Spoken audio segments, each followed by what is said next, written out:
With Salinas City leaders meeting with people who have been parking and living in their RVs and oversized vehicles around the city.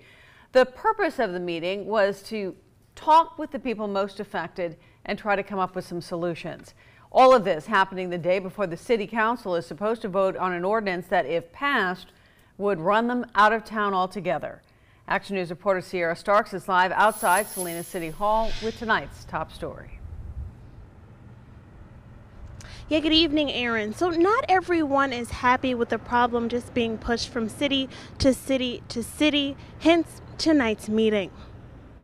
On Tuesday, an ordinance is going before the Salinas City Council that, if passed, would prohibit the parking of RVs and oversized vehicles on city streets, alleys, and parking lots. Take Griffin Street, for example, where on Monday afternoon about a dozen RVs were parked there. According to the city, there have been complaints of trash left, waste and wastewater coming from the RVs and going into the storm drains, and nearby businesses aren't happy either. And yeah, it's going to be perceived like government is coming after these poor people, but it's not like that. We have to also take care of the hardworking people that don't want their neighborhood going down either, because there's an RV that's just stuck there, and well, who's going to move it now?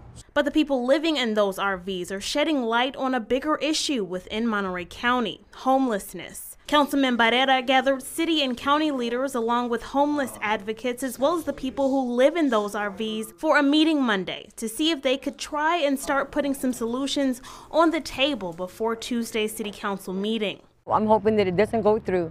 I'm hoping that instead of it going through, we all can sit down and work a solution out. I understand, that there's a lot of RVs, that spots that they're dirty and stuff, But, when they see one person, they blame everybody. That's all we're asking for, is a place to park RVs. Monday's meeting produced a slew of ideas, but no set solution, leaving some feeling like they'd still be left without a place to park come Tuesday's vote. They're continuing to write and author laws that criminalize and force us to move from spot to spot to spot and further out into the nether. Now, there were a lot of ideas offered at tonight's meeting, and those people were encouraged to come back to Tuesday's city council meeting and share those ideas with the full city council. And if this ordinance is voted on and passed at Tuesday's city council meeting, it will take 30 days to go into effect. Aaron.